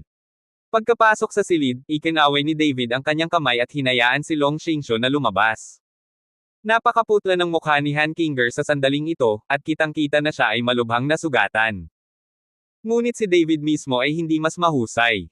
Anong lugar ito? Tanong ni Hankinger kay David. This is my home, you can heal with peace of mind. Sabi ni David kay Hankinger. Tumingin si Hankinger kay David, isang nalilitong tingin ang lumitaw sa kanyang mukha. Kung siya ay gumaling ngayon, at kung sinasamantala ni David ang kanyang sariling paggaling at nagpaplano laban sa kanyang sarili, kung gayon si Hankinger ay talagang tatawaging kawalan ng kakayahan ng tiyan-tiyan, at ang makamundo at ang lupa ay hindi dapat magawa ito. Nakita rin ni David ang pag-aalala ni Hankinger, kaya tumayo siya at lumabas. Nagpadala na ako ng isang tao upang kumuha ng ilang mga halamang gamot kung walang aksidente bukas, ang iyong pinsala ay gagaling. Nang matapos magsalita si David ay lumabas na siya ng kwarto. Nang makita si David na naglalakad palabas ng silid, bahagyang ipinikit ni Hankinger ang kanyang mga mata at nagsimulang pagalingin ang kanyang mga sugat ng tahimik. Ang bilis ng pagpapagaling ni Hankinger ay mabagal lamang dahil walang espiritual na enerhiya sa mundong ito. Pumasok si David sa susunod na silid upang simulan ang pagpapagaling. Kyoto, Dharma Protector Pavilion. Kahit malalim na ang gabi, bukas pa rin ang ilaw sa Dharma Protector Pavilion. Umupo ng tuwid si Mr. Shi sa mesa at bahagyang kumunat ang noo. Mr. Shi, naimbestigahan ko na ang eksena, tiyak na hindi ito resulta ng labanan sa pagitan ng mga ordinaryong mandirigma. May isang patakaran sa Kyoto na ang mga mandirigmang iyon ay hindi pinapayagan na lumaban sa lugar ng lungsod, naniniwala ako na walang sino man ang maglalakas loob na labagin ito. At sa paghusga mula sa hininga na naiwan sa eksena, ang mga taong ito ay napakalakas, hinala ko ito ay. Nag-alinlangan si Xingjun, iniisip kung sasabihin ba niya o hindi. Tama ang hinala mo, ito ang mga tao sa lihim na kaharian. Si Mr. Tumango si Shi, nang hindi sinasabi ni Xingjun, tila nahulaan niya ang puso ni Xingjun. Kung gayon, ano ang mga pagkakakilanlan ng mga taong ito? Bakit sila nang ahas na lumabas sa lihim at makipaglaban ng hayagan sa sekular na mundo? Gulat na sabi ni Xingjun. Umiling si Mr. Shi, hindi ko alam, ngunit maaaring mas marami pang mga bagay na tulad nito sa hinaharap. Ang tunay na kaguluhan ay maaaring hindi malayo. Nakinig si Xingjun, bagamat hindi niya naintindihan ang sinabi ni Mr. Shi tungkol sa kaguluhan, alam niya maaaring lumitaw muli ang tanawin ng ilog ng dugo. Kabanata 1556. Kinaumagahan. Ang lakas ng katawan ni David, hindi nagrabe ang sugat. Nagmamadaling dumating si Xu Changsheng sa Long family na may dalang lahat ng uri ng mga halamang gamot at halamang gamot. Alam ni Xu Changsheng na si David ay nasugatan, kaya siya ay lubhang nababalisa, kaya siya ay personal na nagdala ng gamot. Master Gu, okay ka lang? Matapos makita si David, kinakabahang nagtanong si Xu Changsheng. I'm fine. Umiling si David, dala mo na ba ang mga gamot na gusto ko? Dalhin mo ito at ilang halamang gamot. Nagmamadaling ibinigay ni Xu Changsheng kay David ang lahat ng mga halamang gamot at halamang gamot na kanyang dinala. Kinuha ni David ang mga bagay na ito at kumatok sa katabi. Bumukas ang pinto. Pagkatapos ng isang gabi ng pagpapagaling, malinaw na bumuti ang mukha ni Han Kinger, ngunit ang kanyang paghinga ay medyo hindi pa rin matatag. Gayunpaman, nagulat si Han Kinger nang makita si David na parang walang nangyari. Isang gabi pa lang, at kulang na kulang ang espiritual na enerhiya sa pagitan ng langit at lupa, mabilis na gumaling ang pinsala ni David. Okay ka lang ba? Tanong ni David kay Han Kinger. Tumango si Han Kinger, okay lang. Narito ang ilang mga halamang gamot at halamang gamot na makakatulong sa iyong pagalingin. Ibinigay ni David kay Han Kinger ang lahat ng medicinal pill at herbs na dinala ni Xu Changsheng. Tiningnan ni Han Kinger ang mga bagay na ito sa kanyang harapan. Alam niya na sa secular na mundo, ang mga bagay na ito ay tiyak na hindi mabibili ng salapi. Bakit mo ako tinutulungan? Nalilitong tanong ni Han Kinger. Siya at si David ay hindi magkamag-anak, at hindi nila kilala ang isa't isa. Naging kakaiba si Han Kinger na maganda ang pakikitungo ni David sa kanya. Huwag kang mag-alala, wala akong balak na tulungan ka. Kapag malusog ka na, libre ka nang umalis. Natakot si David na baka hindi maintindihan ni Han Kinger ang pinaplano niya para sa kanya, kaya mabilis niyang sinabi. Ako.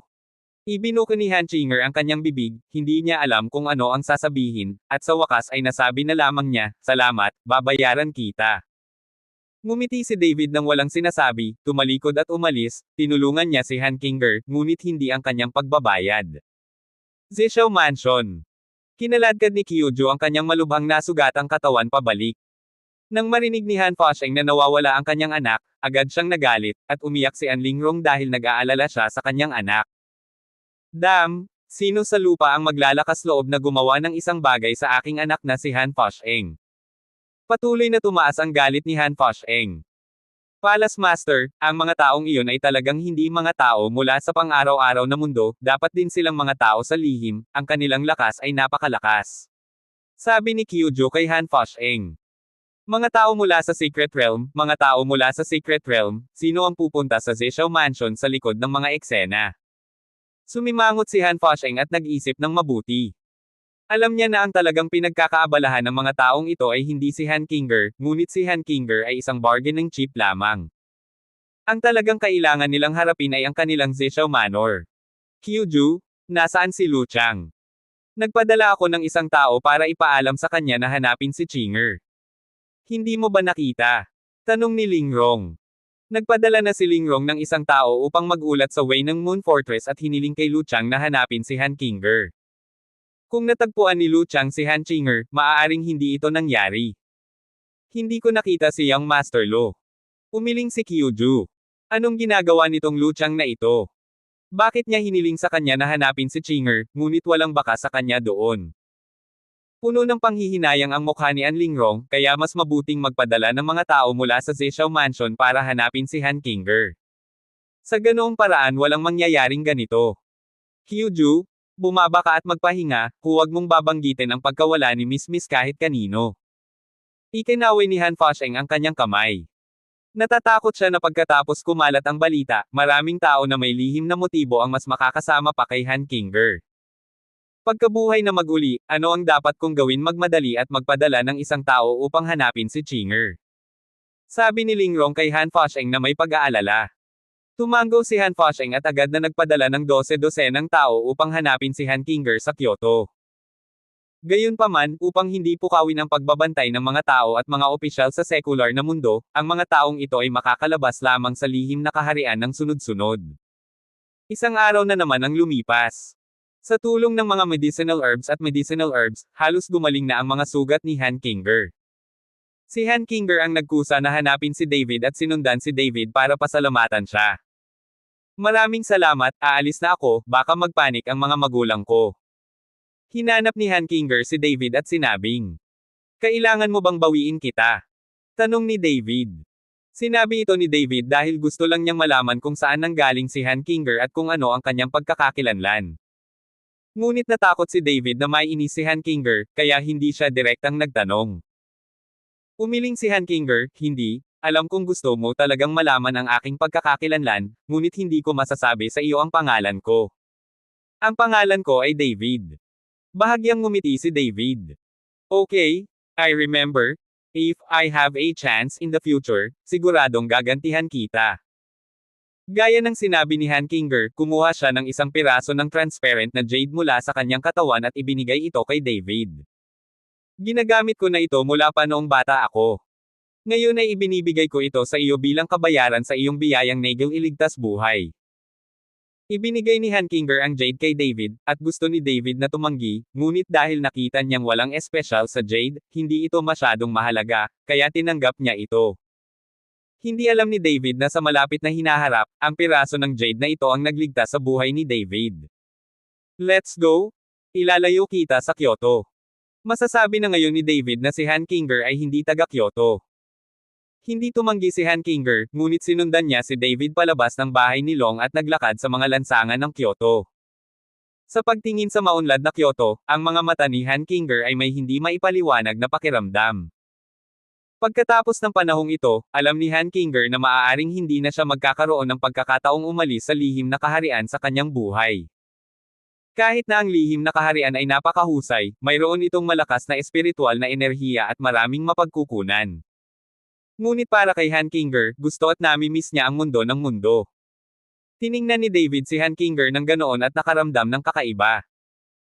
Tumingin si Han Kinger sa ordinaryong matataas na gusali at tumingin sa mga taong dumadaan, at tila napaka-nostalgic at sariwa. Hindi kaya ang Han Kinger na ito ay isang diwata mula sa langit at bumaba sa lupa? Hindi mo pa ba nakita ang mga ito? Ngunit sa sandaling ito, isang nakakatakot na aura ang biglang tumama sa direksyon ni David at ng iba pa. Malaki ang pagbabago sa mukha ni David, naramdaman niya na ang mga hiningang ito ay nakakatakot, at ang bawat isa sa kanila ay hindi mas masama kaysa sa kanyang sarili. Sira na, tere na. Sa sandaling kinuha ni David si Han Kinger, tumakbo na siya. Ngunit huli na, mahigit 100 tao na ang nakapaligid kina David at Han Kinger. Naglabas ng aura ang mga taong ito, at napigilan nila si David sa isang iglap, kaya hindi makagalaw si David. Ang mga mata ni David ay puno ng takot. Akala niya noong una ay naabot na niya ang Marquis of Great Wall, at kahit na matalo siya ng Master, madali siyang makakatakas. Ngunit sa pagkakataong ito, nalaman ni David na ang kanyang sariling lakas ay talagang walang kapangyarihang labanan. "Lahat kayo pinipigilan ako." Biglang sumimangot si Han Kinger at galit na sumigaw sa 12 tao. Sa galit na sigaw ni Han Kinger, ang pigil na hininga ni David ay agad na sumangga, at nabawi din ni David ang kanyang kalayaan. "Miss, samahan mo ako." Magalang na sabi ng isa sa kanila kay Han Kinger. Tumango si Han Kinger, pagkatapos ay tumingin kay David, "David, salamat." Ang mukha ni David ay hindi nagpakita ng kahit katiting na ekspresyon sa sandaling ito, sa puntong nawalan siya ng kakayahang kumilos, ang puso ni David ay tinamaan ng husto. Sinundan ni Han Kinger ang mga taong iyon palayo, habang si David ay nakatayo doon na tulala. Matagal bago mag-react si David. "Napakalakas, hindi ko inaasahan na may mga tao pa pala sa mundong ito na may ganito kalakas na lakas." Tumingin si David sa direksyon na dinaraanan ni Han Kinger, at bigla siyang nakaramdam ng parang pulaka sa ilalim ng balon. Kabanata 1557. Sa loob ng maraming sunod-sunod na araw, nanatili si David sa bahay ni Long nang hindi kumakain, umiinom, o lumalabas man lang. Walang nakakaalam kung ano ang ginagawa ni David sa mga araw na ito. Dong dong dong. Ngayon, kumatok si Long Xingshu sa pintuan ni David. "Kamusta na?" Boses ni David galing sa kwarto. "Kuya David, may naghahanap sa iyo sa labas ng pinto at sinasabing dati mong kaibigan iyon." Sabi ni Long Xingshu. "Anong tawag doon?" Kumunat ang noo ni David, hindi niya alam kung anong mga kaibigan niya sa Kyoto. Sinabi niya na siya si Humazi. Nang matapos magsalita si Long Xingshu, nakita niyang biglang binuksan ni David ang pinto, nagniningning ang kanyang mga mata sa liwanag. Si David ay mukhang napakabulok na puno ng balbas ngayon. Nasaan ang iba? Isama mo sila. Nag-aalalang sabi ni David kay Long Xingshu. Si Long Xingshu ay hindi nang ahas na mag-antala at nagmamadaling pinapasok si Humaz. Nang makita ni Humazi si David, nagulat siya. Dam, nahulog ka ba sa Savage Mountain? Paano ka naging ganito? Mukhang nalilito si Humazi. Alam mo naman na si David ay isang gwapong lalaki noon, pero ngayon ay naging tiyuhin na siya. Master Hu, pasok ka at sabihing nagkataon na hinahanap kita sa isang lugar. Agad na hinailan ni David si Humazen papasok sa silid. Pagkatapos ay inutusan niya si Long Xingshu na magpadala ng isang tao na magbabantay sa pinto, at walang pinayagang pumasok. Anong problema? Gawin mong napakahiwaga. Mukhang nalilito si Humazi. Master Hu, maaari ko bang tanungin, kanino mo natutunan ang spell na ito? Tanong ni David. Siyempre ito ay sa aking Panginoon, hindi ba ito kataranteduhan? Kakaibang tumingin si Humazi kay David. Hindi, alam kong itinuro ito ng master mo. Taga-sekta ka ba? Medyo nag-alala si David, kaya hindi magkatugma ang kanyang pananalita. Tian Shijiao, ang ninuno ng ating Tian Shijiao ay ang sikat na Zhang Tianxi. Nang magsalita si Humazi tungkol sa kanyang dibisyon, mukha siyang mapagmataas. Kung ganoon kilala mo ba si Chan Fuzong? Isa rin siyang tao na dalubhasa sa mahika. Tanong ni David. Sandaling natigilan si Humazi, at pagkatapos ay tumangala kay David, bakit bigla kang nagtanong tungkol kay Chan Fuzong? Isa itong sinaunang sekta na nawala maraming taon na ang nakalilipas. Mamaya, karamihan sa mga sekta na dalubhasa sa pagsasagawa ng anting-anting ay nagmula sa Chan Fuzong. Maging si Zhang Tianxi, ang ninuno ng ating mga turo sa Tianxi, ay isang batang disipulo lamang ng Chan Fuzong. Nang marinig ito ni David, nanlaki ang kanyang mga mata sa gulat, hindi ko akalain na napakalakas ni Fuzong ngayon. Siyempre ito ay sa tingin ko ang Chan Fuzong sect master mismo ang sumulat ng rune na ito. Let me tell you, ngayong laganap na ang martial arts, maraming tao ang nag-iisip na ang spells ay walang silbi. Sa katunayan, ang spells ay nakakapagligtas ng mga tao, nakakapatay ng tao, at kahit na ang isang party ay nakaligtas. Ang isang tunay na senior talisman spell ay maaaring agad na pumatay ng isang battle saint, at ang parehong senior talisman spell ay maaaring agad na magpapataas ng kapangyarihan ng isang mahusay na marquee bilang isang battle saint. Dapat mong malaman na ang mga spelling ay patuloy na nagbabago at walang katapusan. Hindi ba ang maalamat na Sun Monkey ay lumubog sa Mount Wazi dahil sa spell ni Buddha? Sinamahan ni Humazi si David upang pag-usapan ang tungkol sa mga diskarte sa anting-anting, na nagbigay din kay David ng mas malalim na pag-unawa sa mga diskarte sa anting-anting. May ipapakita ako sa'yo. Sabi ni David, naglabas siya ng mapa ng mga sinaunang guho ng Chan Fuzong, at may ilang detalyadong record dito. Nang makita ni Humazi ang mapa na ito, ang kanyang buong katawan ay nanginginig sa pananabik. Ito, paanong umiral pa rin si Fuzong ngayon? Ito ay hindi ka panipaniwala. Saan mo nakuha itong mapa? Baka peke. Hindi makapaniwala si Humazi kung paano umiiral ang gayong mapa sa mundo. Hindi ito itinago ni David, sinabi niya kay Humaz kung paano niya iginuhit ang mapa sa Martial Arts Alliance. Dahil nakuha ito sa Martial Arts Alliance, hindi ito maaaring magkamali. Ang galing, ang galing. Hindi ko inaasahan na sa buong buhay ko ay makikita ko ang pinakamatandang sekta na may mga magic spell. Let's go? Let's go now? Hindi na ako makapaghintay. Inilabas ni Humazi si David. Sandali lang, kailangan kong maglinis. Si David ay parang mabangis na hayop ngayon, kailangan niyang maglinis bago siya umalis. Sa mga araw na ito, si David ay palaging nakakulong sa isang malaking inferiority complex. Sa estado niya ngayon, mahirap pagbutihin ang kanyang hakbang. Maliban kung nakatagpo ka ng isang magandang pagkakataon, ngunit ang pagkakataon ay hindi maiiwasan. Kung gusto mong magkita ulit ng isa pang pagkakataon, hindi ko alam kung anong taon at buwan ang kailangan mong hintayin. At kung mauunawaan ni David ang pamamaraan ng spell na ito at gumuhit ng spell na magpapatigil sa lahat at maprotektahan ang mga ordinaryong tao, kung gayon ang kapangyarihan ni David ay maaaring lumago ng mabilis tulad ng isang rocket. Sa oras na iyon, gumuhit ng anting-anting para sa bawat tao sa paligid mo para hindi mo kailangang mag-alala na may mahuli. Nilinis ni David ang sarili at nabawi ng buong tao ang kanyang lakas. Oh, big gentleman? Parang babae? Anong ginagawa mo? Bilasan mo at umalis ka na. Hindi na nakapaghintay si Humazi, binuhat niya si David at dumiretso sa airport. Master Hu, hindi mo ba sinabi na hindi ka nang ahas na bumalik sa kabisera? Bakit ka bumalik this time? Naguguluhang tanong ni David. Kung gayon si Zhu Jishan ay patay na natatakot pa rin ako sa ibon kapag namatay si Zhu Jishan, walang makakaalam ng aking pagkakakilanlan maliban sa iyo. Puno ng mga ngiti ang mukha ni Humaz, at tila napakasaya niya sa pagkamatay ni Zhu Jishan. Sumakay ang dalawa sa eroplano at dumiretso sa lungsod ng Baihai. Ang mga sinaunang guho ng Fazong ay malapit sa lungsod ng Baihai noong araw na iyon, libu-libong kilometro mula sa Kyoto.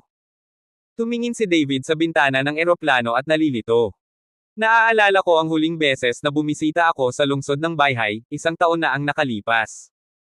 Pumunta ako sa Baihai City kasama si Bai Zontang para sa Xuanyu Valley. Hindi ko alam kung ano ang nangyari sa batang iyon na si Bai Zontang na sumunod kay Shen Mengchen. Tumingin si David sa bintana at ngumiti ng mahina. Dahil sa mga kaaway na puwersa ni David, bihira na hinayaan ni David na masangkot ang pamilya Bai, at ayaw niyang madamay ang pamilya Bai dahil sa kanya. Sa bagay, ordinaryong business family lang ang Bai family, at kahit konti ang martial arts masters, inaasikaso lang nila ang bahay. Kung talagang papasok ka sa mundo ng martial arts, iilan lang sa martial arts ang hindi sapat para panoorin. Mr. Chen. Mr. Chen. Habang nalilitong nakatingin si David sa bintana, bigla siyang nakarinig ng pamilyar na sigaw. Nagmamadaling ibinaling ni David ang kanyang ulo, at ang buong tao ay natigilan, Bai Zontang.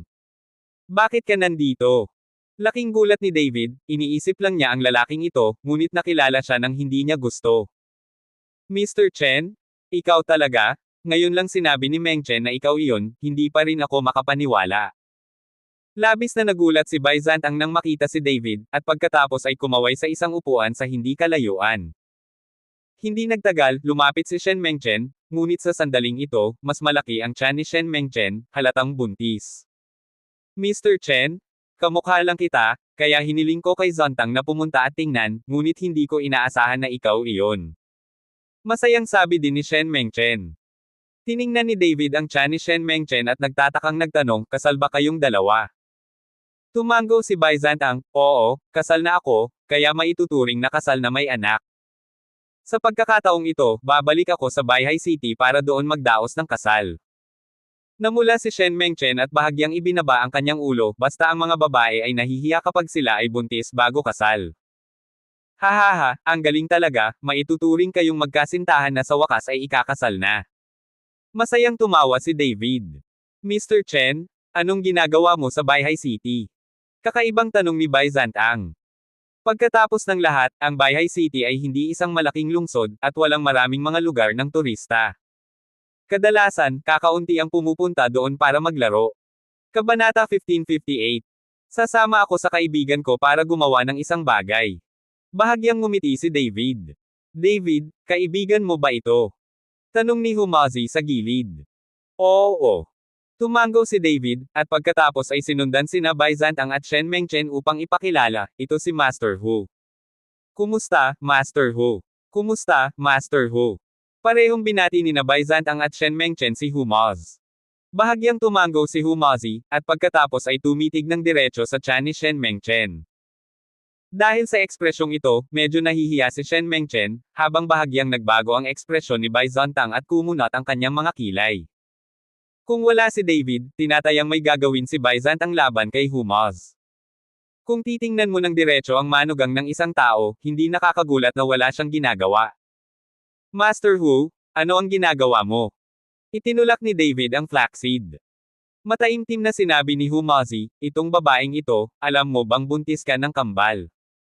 Tumango si Shen Mengchen, alam ko, tapos na ang inspection. Kakambal, ang isa sa kanila ay dinapuan ng masasamang espiritu, at tinatayang mahirap itong panatilihin. Kumunat ang noo ni Humazi at same time na sinabi. Ano? Nagulat si Shen Mengchen. Sa gilid, sinabi ni Bai Zantang na may malamig na ekspresyon, Master Hu, ano ang ibig mong sabihin? Sa sandaling ibukan niya ang kanyang bibig at sinabing hindi mahawakan ang kanyang anak, si Bai Zantang ay bahagyang nabalisa sa isang iglap. Ikinaway ni David ang kanyang kamay kay Bai Zantang at sinenyasan si Bai Zantang na huminto sa pagsasalita, at pagkatapos ay sinabi kay Hu Moz, Master Hu, mayroon bang paraan upang malutas ito? Alam ni David ang kakayahan ng flax na ito, bagamat hindi mataas ang kanyang lakas, ngunit kakaunti ang maaaring tumugma sa kakayahang galugarin ang mga libingan, maghanap sa mga kuweba, at gumuhit ng mga anting-anting upang itakwil ang masasamang espiritu. Maaari na akong gumuhit ng isang spell ngayon, hayaan ang babaeng ito na gamitin ito sa kanyang katawan araw-araw, at magdagdag ng kaunting nutrisyon, sa tingin ko ito ay mabuti. Sabi ni Humazi, kinuha ang dilaw na papel na dala niya, at mabilis na gumuhit ng spell. Pagkatapos ay tiniklap niya ang spell, inilagay ito sa isang maselang bag, at ibinigay kay Shen Mengchen.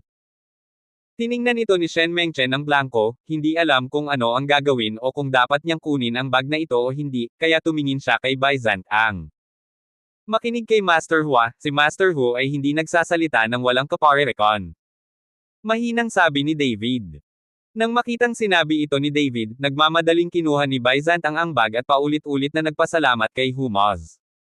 Matapos ang ilang oras na paglipad, maayos na lumapag ang eroplano sa lungsod ng Baihai. Pagkababa ng eroplano, inimbitahan ni na Shen Mengchen at Bai Zantang si David sa bahay ni Shen para saksihan ang kanilang kasal. Hindi rin naman itinanggi ni David. Ang paghahanap sa mga sinaunang guho ng Chan Fuzang ay hindi magiging posible sa magdamag, at hindi ko alam kung gaano katagal ito, kaya hindi imposibleng manirahan sa pamilyang Shen. Maraming tao ang naghihintay sa pamilyang Shen na magpadala ng sasakyan para sunduin sila sa labasan, ngunit matapos maghintay ng kalahating oras, hindi dumating ang sasakyan. Anong ginagawa ni Uncle? Malinaw na pumayag, kailan kaya darating? Bahagyang kumunat ang noo ni Shen Mengchen, puno ng kawalang kasiyahan ang kanyang mukha. Hayaang maghintay din dito si David at ang iba pa, hiyang-hiya si Shen Mengchen. Bakit hindi tayo sumakay ng taxi pabalik, huwag maghintay? Tinulungan ni Bai Zantang si Shen Mengchen, kaya pinahinto niya ang sasakyan. Pagkatapos noon, maraming tao ang pumunta sa bahay ni Shen sakay ng kotse. Sa sandaling ito, ang bahay ng pamilya Shen ay malinaw na mas malaki at mas kahanga-hanga kaysa sa isang taon na ang nakalipas. Matapos mamatay si Shen Dianshan, si Shen Mengchen, isang batang babae, ay nagsimulang mamuno sa buong pamilya Shen. Bilang karagdagan, ang Xuanyu Valley ay naging pag-aari din ng pamilya Shen, kaya sa taong ito, ang katayuan ng pamilya Shen sa Baihai City ay patuloy na tumaas. Lalo na ang Xuanyu Valley Resort ay nagdulot din ng maraming benepisyo sa pamilya Shen. Mengchen, bumalik ka na, inutusan ko lang ang driver na sunduin ka. Sa sandaling ito, isang payat na nasa katanghaliang gulang na lalaki na may matalas na bibig at mga pisngi ng unggoy ay lumapit sa akin at sinabi kay Shen Mengchen. Pinsan, hindi ko ba sinabi sa iyo ang oras ng maaga bakit naantala pa? Sumimangot si Shen Mengchen, halatang medyo hindi masaya. Nakalimutan ko, hindi na sa susunod. Si Tio Shen Mengchen ay ngumiti ng alanganin, pagkatapos ay tumingin kay David at sinundan si Humazi, sino ang dalawang ito? Pinsan, ito ang dalawa kong kaibigan. Sabi ni Bai Zantang. O sige pasok ka dali. Ang pinsan ni Shen Mengchen ay nagmamadaling tinawag si David at ang iba pa sa silid. Pagkatapos magutos ng pinsan ni Shen Mengchen na maghain ng tsaa, umalis na siya. Pumunta si Shen Mengchen sa kwarto para magpahinga dahil pagod na pagod siya sa eroplano, habang sinundan ni Bai Zantang sina David at Hu Moz. Master Hu, ngayon mo lang ba nakitang kakaiba ang lalaki? Nakangiting tanong ni David. Bueno, mayroong isang masamang espiritu sa aking katawan, na karamihan ay isang masamang magsasaka. Mahinang sabi ni Humazi. Exi Shu. Sa sandaling ito, sumipsip ng malamig na hangin ang tagiliran ni Bai Zantang. Zantang, sino ang taong ito? Bakit siya nasa pamilya Shen? Tila siya ay may mataas na posisyon sa pamilya Shen. Tanong ni David kay Bai Zantang. Mr. Chen? Ang taong iyon ay pinsan ni Mengchen, na nagngangalang Teng Chenlin pagkatapos ng pagkamatay ng ama ni Mengchen, ang malaking negosyo ng pamilya ay ibinigay kay Mengchen. Pero business genius din ang taong ito. Sa loob lamang ng isang taon, sistematikong napamahalaan niya ang pamilya Shen, at kumita na rin siya ng malaki. Plano ni Meng Chen na alagaan ng kanyang pinsan ang pamilya Shen pagkatapos naming ikasal. Pagkatapos ng lahat, si Meng Chen ay kailangang magtanim sa Kyoto pagkatapos manganak, at imposible para sa kanya na pumunta sa Baihai City araw-araw. Sabi ni Bai Zontang kay David. Sa ganitong paraan, napakagaling din nitong pinsan, siguro masyado akong sensitive. Matapos marinig ang sinabi ni Bai Zantang, medyo nakahinga si David sa kanyang pagbabantay.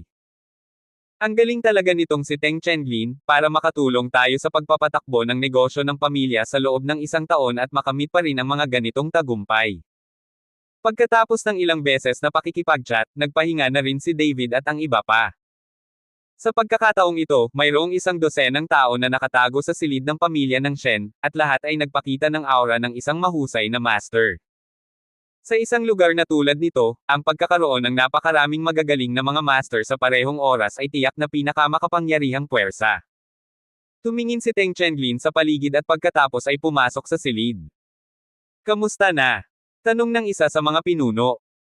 Bumalik at ipaalam sa Sectmaster, ang batang babae ng pamilya Shen ay nakabalik at ang kasal ay gaganapin sa loob ng 3 araw pagdating ng oras, lahat ng tao sa Baihai City ay nandoon. Kung gayon ito ay isang pagkakataon. Maaaring sakupin ng ating Broken Heart Sect ang buong lungsod ng Baihai, at hindi na natin kailangang magpalusot sa hinaharap. Nagsumikap akong magtago sa pamilya Su sa loob ng isang taon, at sulit ito. Sabi ni Teng Chenlin sa pinuno. Sige, aalis ako kaagad, pero kailangan mong bantayan sila kung may dadalhin silang eksperto dito. Ang Bai Zantang na iyon ay taga Kyoto. Kung magdadala ka ng 2 eksperto, nagkakaproblema tayo. Pinayuhan ng direktor si Teng Chenlin. Huwag kang mag-alala, may isang matanda at isang bata, walang lakas. Tiwalang sabi ni Teng Chenlin. Naghahanda ang pamilya Shen para sa kasal nina Bai Zantang at Shen Mengchen, kaya walang nakapansin na mahigit 12 miyembro ang pamilya Shen. Pagkatapos magpahinga sa bahay ni Shen buong gabi, maagang nagising sina David at Hu Mazi. Plano nilang hanapin ang mga sinaunang guho ng Chan Fuzong. Kahit na mayroong isang mapa na nagpapakita ng pangkalahatang lokasyon, ang pasukan sa mga sinaunang guho ay hindi napakadaling mahanap. Kung ang pasukan ay nakita sa isang sulyap, matagal nang natuklasan ng ibang mga tao ang mga guho. Dahil gusto ni Bai Zantang na alagaan si Shen Mengchen, hindi niya masundan sina David at Hu Mazi. Gayunpaman, nagpadala sila ng kotse na malugod na gamitin ni David at ng iba pa. Ayon sa lokasyon sa mapa, dumating sina David at Hu Mazi. Tumingin si David sa matatayog na kabundukan at sa kanyon sa pagitan ng 2 bundok, at isang pamilyar na pakiramdam ang agad na tumama sa kanya. Maaaring ang mga sinaunang guho ay nasa Xuanyu Valley na ito. Tumingin si David sa Xuanyu Valley at medyo hindi makapaniwala. Kanina ka pa ba dito? Tanong ni Hu Mazi. Well, nandoon ako noong isang taon. Tumanggaw si David. Kabanata 1559. Ngayon ang buong Xuanyu Valley ay isang tourist attraction, at may mga amusement park sa lahat ng dako, na mas malaki kaysa sa isang taon na ang nakalipas. Hiniling ni David sa driver na maghintay sa labas, at pagkatapos ay naglakad patungo sa Xuanyu Valley kasama si Hu Maz. Nang dumating si David sa Xuanyu Valley, nawalan siya ng malay at gustong malaman ang ilang mga pahiwatig. Ngunit ito ay napunta sa isang mahabang paraan ng walang anumang kapaki-pakinabang na impormasyon. Ang ilang martial arts lamang, tulad ng mga grandmaster, ay nilalaro sa mga turista. Ngunit habang palayo ang lakad ng dalawa, unti-unting huminto ang mga turista, at ang hangin ay nagsimulang maging madilim at malamig. Anong ginagawa niyong dalawa? Hindi pwedeng dito na lang kayo pumunta, delikado. Sa sandaling ito, 2 lalaking nakasuot ng security suit ang lumitaw mula sa magkabilang panig, na nagpatigil kina David at Hu Maz. Sa isang sulyap, ang 2 ito ay mga security guard ng isang magandang lugar. Gayunpaman, napansin ni David na ang 2 tao ay abnormal. Paano kukuha ang isang magandang lugar ng 2 master bilang mga bantay? Nakita na ng kamalayan ni David ang kapangyarihan ng 2 tao. Ang 2 taong ito ay walang alam tungkol kay David at Hu Maz. Pagkatapos ng lahat, ang pagkakaiba sa lakas ng kaharian ay masyadong malaki, hindi nila matukoy ang hininga ni David at Hu Maz, at tretuhin sila bilang mga ordinaryong turista. Sorry, naglalakad lang kami at pumunta dito. Bahagyang ngumiti si David, pagkatapos ay hinayla si Humaz at ibinalik ang kanyang ulo.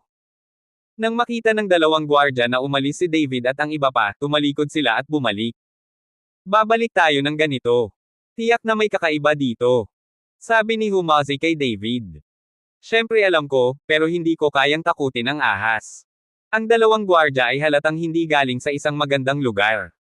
Sabi ni David, tumingin sa bundok sa gilid, saka tumalon at dumiretso sa gitna ng bundok. Noong panahong iyon, si David ang Marquis ng Great Wall. Kahit na lumakad siya sa kalahati ng bundok, naglalakad pa rin siya sa lupa. Damn, hindi naman kasing lakas ng bullying ko sa'yo diba? Tumingin si Humazi kay David at napabulalas ng hindi nasisiyahan. Gayunpaman, si Humazi ay kumuha ng dalawang spell at pagkatapos ay hinayla ang volleyball gamit ang kanyang daliri, at pagkatapos ang dalawang spell na ito ay lumipad sa hangin, hinayla si Humazi tuwid pataas.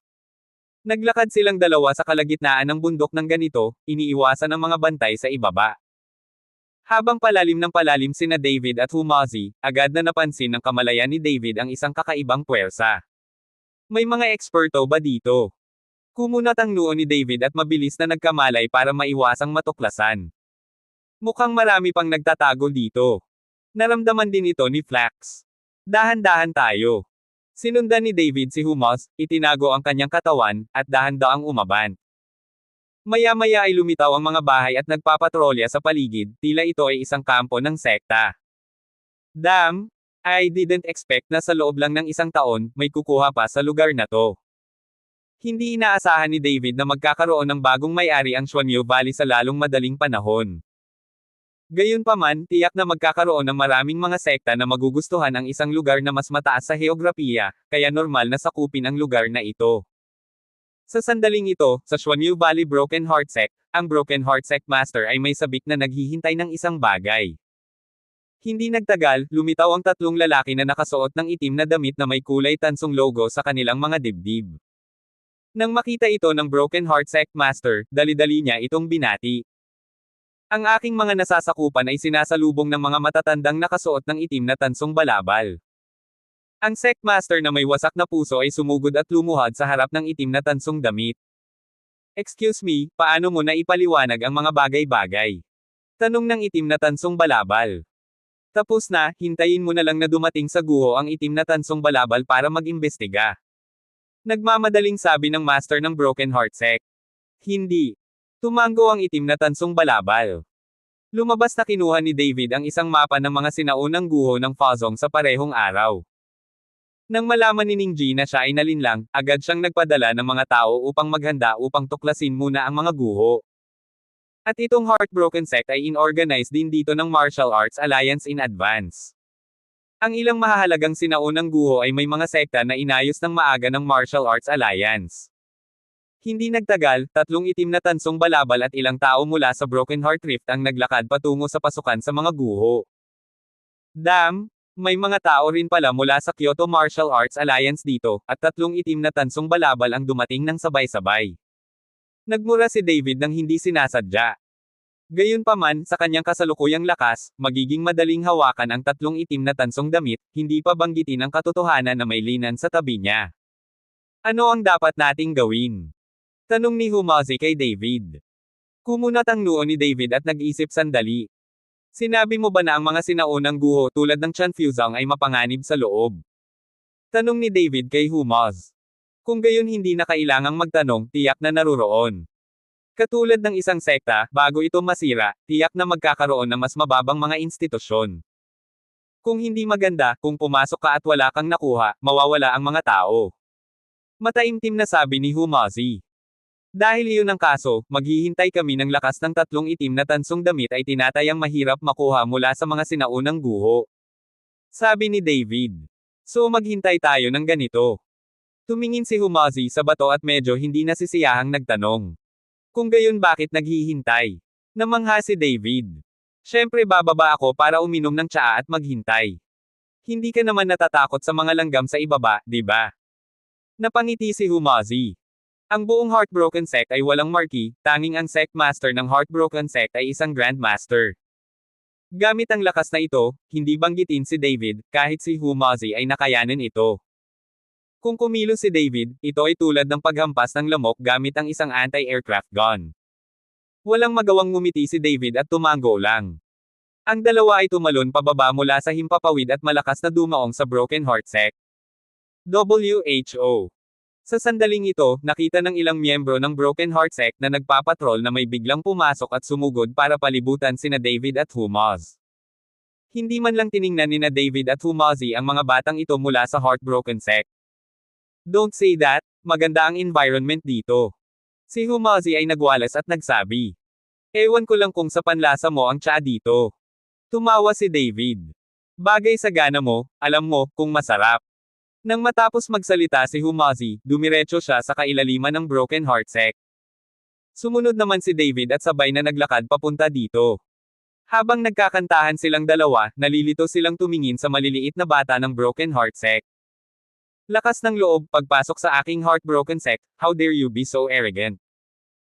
Ang miyembro ng Broken Heart Sect ay hindi na nakayanan, itinaas ang isang malawak na talim na kutsilyo sa kanyang kamay at mabangis na sumugod kay David at sa iba pa. Sumugod din ang ibang miyembro ng Broken Heart Sect patungo kina David at Humaz. Si David at Humazi ay hindi huminto ngunit lumakad pasulong.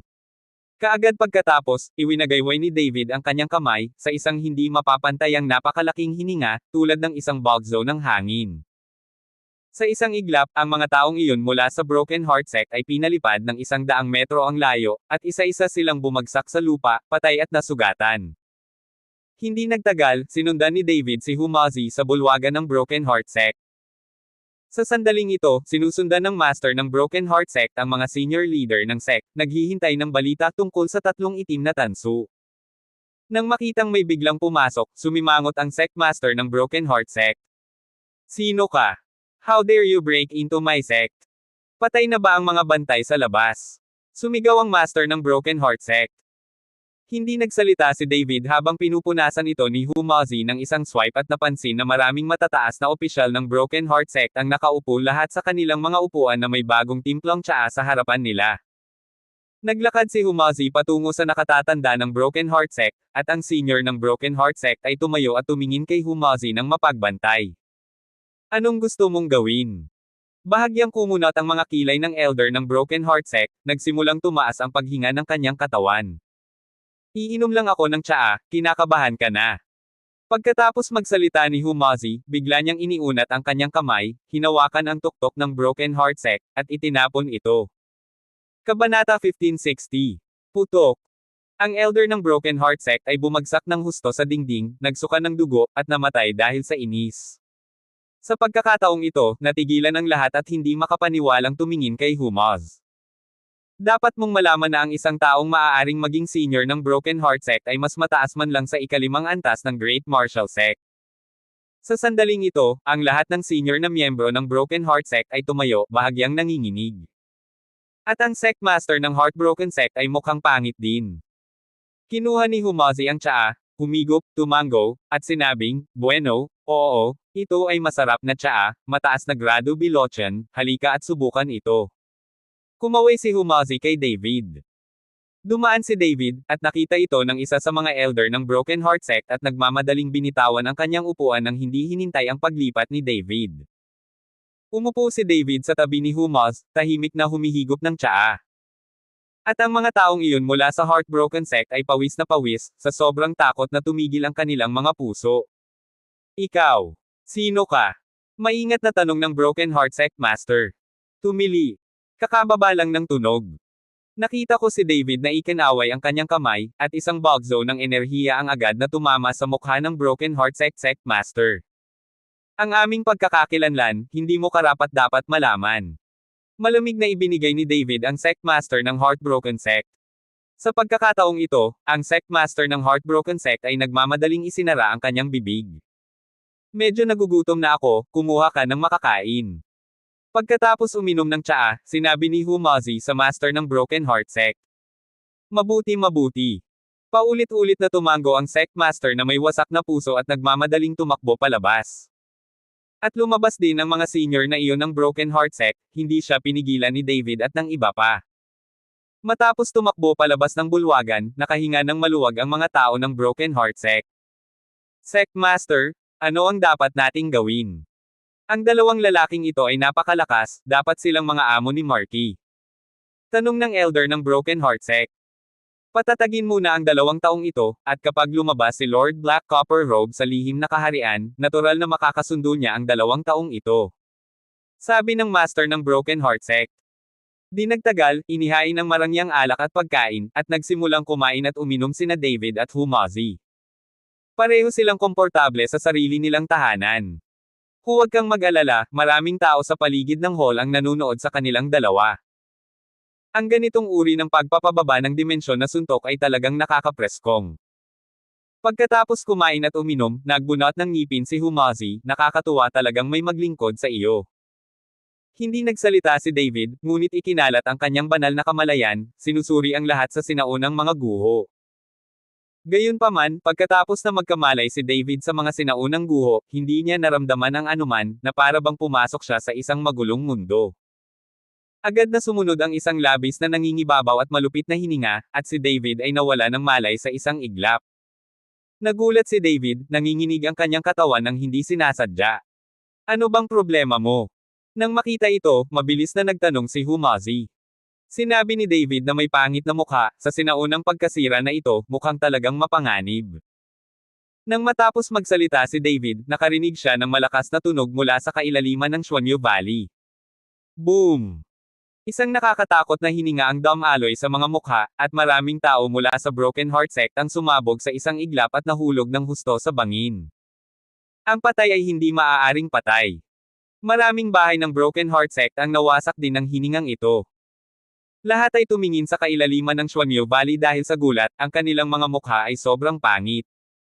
Anong nangyari? Mabilis na tumayo si Humazi. At nagmamadaling lumabas si David at dumiretso sa pasukan ng mga sinaunang guho. Malapit na ang Flaxseeds. Di nagtagal, sa bakana ng impyernong madilim na kuweba, ang itim na tansong balabal ay nauubusan ng pag-asa. Tulong, tulong. Ang itim na tansong balabal ay sumisigaw, at sa likod ng itim na tansong damit, isang bagay na parang multo na may ngipin at kuko ang bumungad. Nang maubos ang itim na tansong balabal mula sa kuweba ng mga sinaunang guho, ayaw tumigil ng malamultong lalaki. Sa malakas na boses, patuloy akong nagmamadaling lumabas. Ano ito? Kumunot ang noo ni David, hindi ba niya inaasahan na magkakaroon ng ganitong mga halimaw sa mga sinaunang guho na ito?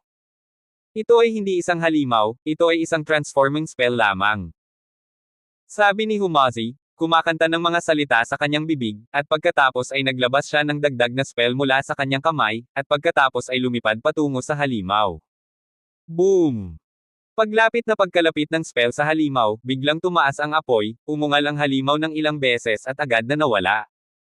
May dagdag na piraso ng dilaw na papel sa lupa, kung saan iginuhit ang halimaw na kalalabas lang.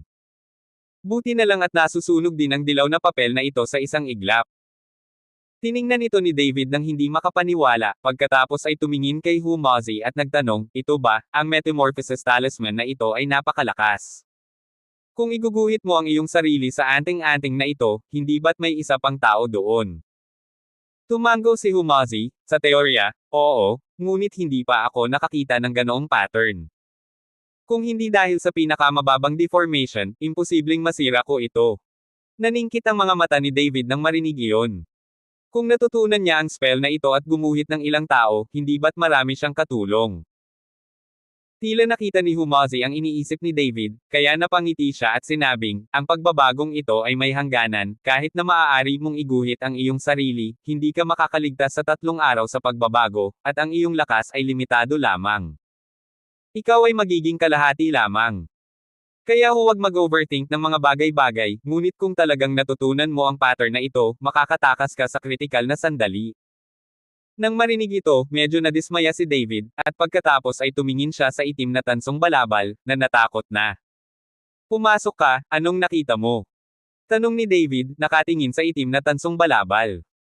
At ang mga mata ng itim na tansong balabal ay mapurol, at siya ay bumulong, impyerno, ito ay impyerno, ito ay impyerno. Mukhang takot ang lalaking ito. Napangiti si Humazi ng mapanlate.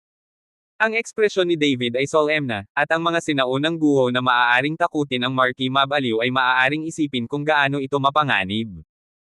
Sa sandaling ito, ang sect master ng Heartbroken Sect ay sumugod, at nang makita ang itim na tansong robe, agad siyang lumuhad at sumamba. Master Black Copper Robe, itong 2 taong nasa harapan ko ay nakapasok sa aking sekta ng pribado, at hinihiling ko sa iyo na kumilos at arestuhin sila. Galit na sabi ng sirang sekta. Hindi pa rin niya alam na ang itim na tansong balabal na nasa harapan niya ay nagwala at nabaliw. Nagkatinginan sina David at Humazi at saka nagtawanan. Dahil sa tawanan nilang dalawa, agad na natigilan ang sect master ng Heartbroken Sect. Gusto mo bang mahuli tayo ng tanga? Nakangiting tanong ni Humazi. Stupid. Naguguluhan ang master ng Broken Heart Sect. Tingnan mo kung tanga siya. Pagkatapos magsalita ni Humazi, sinipa niya ang itim na copper na balabal at sinipa ang tao ng direkta sa harap ng Broken Heart Sect Master. Impyerno, ito ay impyerno, tulong. Ang itim na tansong balabal ay bumulong sa sarili. Hindi makapaniwalang tiningnan ito ng Broken Heart Sect Master, pagkatapos ay maingat na tumawag, Master Black Copper Robe. Master Black Copper Robe. Ngunit ang itim na tansong balabal ay tila hindi narinig at patuloy na nagsasalita tungkol sa impyerno. Sa pagkakataong ito, ang Broken Heart Sect Master ay natulala, ganap na natulala. Sa tingin mo kaya pa niya tayong arestuhin ngayong ganito na siya? Tanong ni David na may kasamang mahinang ngiti. Paf! Agad na lumuhad sa lupa ang Master Sect ng Broken Heart Sect. Patawarin mo ang iyong buhay, patawarin mo ang iyong buhay. Ang iba pang miyembro ng Broken Heart Sect ay sunod-sunod ding lumuhad sa lupa. Lahat kayo ay mula sa Kyoto Martial Arts Association, paano ko kayo maliligtas? Malungkot ang mukha ni David. Hanggat miyembro siya ng Kyoto Martial Arts Alliance, hindi papasukin ni David ang sinuman. Balak niyang lumaban hanggang dulo kasama ang Kyoto Martial Arts Federation. Pagkatapos magsalita, hinampis ito ni David ng palad at agad na binasag ang ulo ng itim na tansong robe. Kahit na ang itim na tansong balabal na ito ay hanggal, hindi siya pababayaan ni David.